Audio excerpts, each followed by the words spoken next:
मित्रांनो, कसे आहेत सगळेजण? आजचा एपिसोड तर बघितलाच असाल आणि आजचा एपिसोड बघितल्यानंतर तुम्हाला काय वाटलं हे कमेंट करून सांगा. मित्रांनो, काय ते बिग बॉस मधले आजचे मुद्दे होते राव, खतरनाक म्हणजे खतरनाक मुद्दे होते. मित्रांनो, आज आणि एक तुम्हाला आश्चर्यचकित गोष्ट घडली, तुम्हाला माहिती आहे का? नसेल माहिती तर मी सांगतो. आज रुचिताने अक्षरशः समोर जाऊन सॉरी बोलले. मित्रांनो, हे एक चकितच गोष्ट आहे की रुचिताने सॉरी बोलले.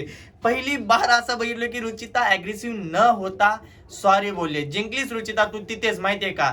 आणि मित्रांनो, प्रभूला बिग बॉस लई आवडायला लागलाय. म्हणजे एवढा की प्रभूला बिग बॉस शिवाय दुसरं काही सुचत नाहीये. आणि काय बाप रे, ते काय खतरनाक म्हणजे खतरनाक अवस्था केली होती बेडरूमची. एवढी बेकार हाल आजपर्यंतच्या बिग बॉस मध्ये कधीच बघितली नाही मित्रांनो. एकदम खतरनाक हाल केली होती.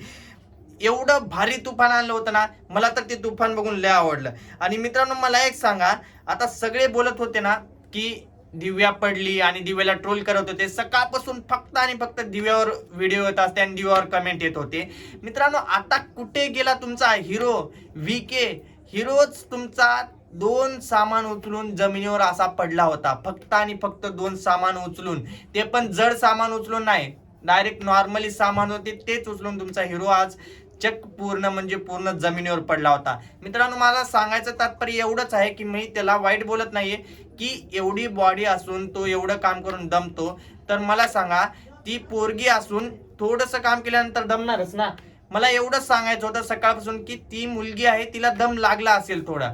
तर सगळेजण ट्रोलच करायला उठले यार मित्रांनो. आणि तिथं सगळ्यात पहिली गोष्ट म्हणजे जेव्हा पहिला टास्क होता तिथे सोनाली एवढी ऍटिट्यूड न का बोलत होते यार? सगळेजण ऍग्री झाले आणि सोनालीच नाही, सोनालीला मनवावं लागलं, एकदम छोट्या मुलीसारखं तिला ट्रीट करावं लागलं.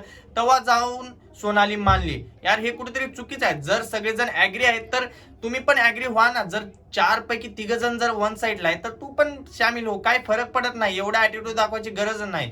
आणि सगळ्यात महत्वाची गोष्ट म्हणजे एवढा भारी रोशन, एवढा बॉडी बिल्डर असून यार आज तो सॅड दिसत होता. आणि सॅड दिसल्यानंतर त्याने रडला पण. खरंच मला तिथे खूप म्हणजे खूप वाईट वाटलं रोशन दादाचं.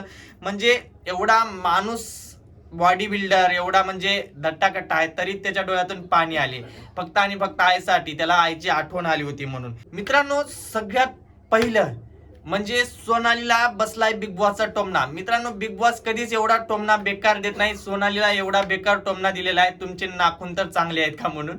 आणि मित्रांनो, आजच्या इतिहासामध्ये मित्रांनो, बिग बॉस सीझन 6 पर्यंत 5 सीझन झालेत. 5 सीझन मध्ये बिग बॉस कधीही हारले नव्हते. पहिल्यांदा बिग बॉस हारलेले आहेत, म्हणजे सीझन 6 मध्ये आणि दुसऱ्या एपिसोडला बिग बॉस हारलेले आहेत, हार मानलेत मित्रांनो. कारण की हे लोक टास्क कमी आणि कम्युनिटी जास्त करून जिंकवत होते. त्याच्यामुळे बिग बॉसने बोलत, गोल्डन राशन घ्या, तुम्हाला सगळ्यांना फ्री राशन आहे, मी काहीच टास्क देणार नाही आणि काहीच करणार नाही. आता बघू पुढे काय होतंय ते. म्हणजे मित्रांनो, आता उद्याच्या दिवशी खरा टास्क राहणार ते म्हणजे मित्रांनो, शॉर्टकटने जे दरवाजाच्या मध्ये आले शॉर्टकटने, त्यांना एवढा बेकार धक्का बसणार आहे मित्रांनो.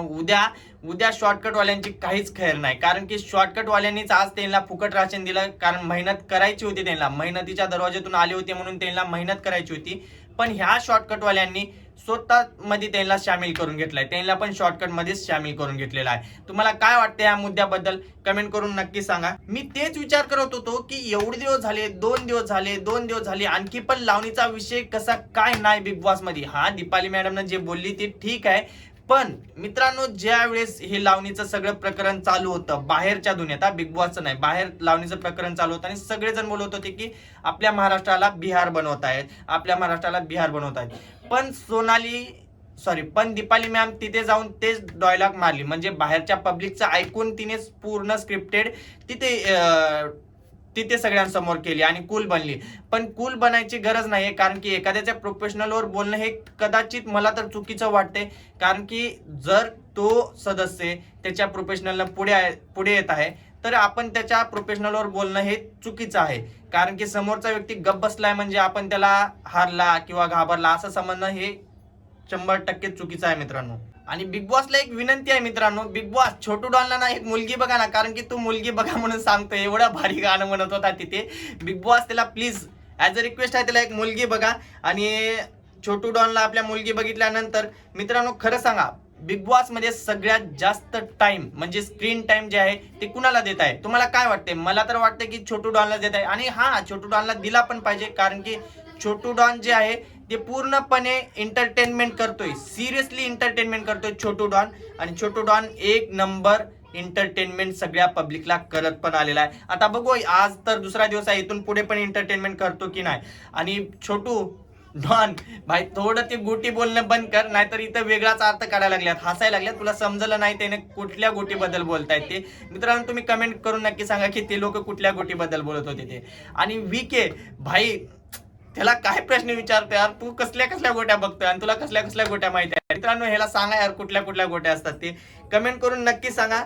मला एक गोष्ट कळत नाहीये, ही तन्वी जी आहे तिला चांगलं सांगत होती, चांगलं समजवत होती, एवढा विषयच वाढला नसता की एवढं भांडणच झालं नसतं. पण ही जी सोनाली आहे ती एवढं काय ऍटिट्यूड न बोलते यार, मी नाही करणार, माझ्या नाही होणार.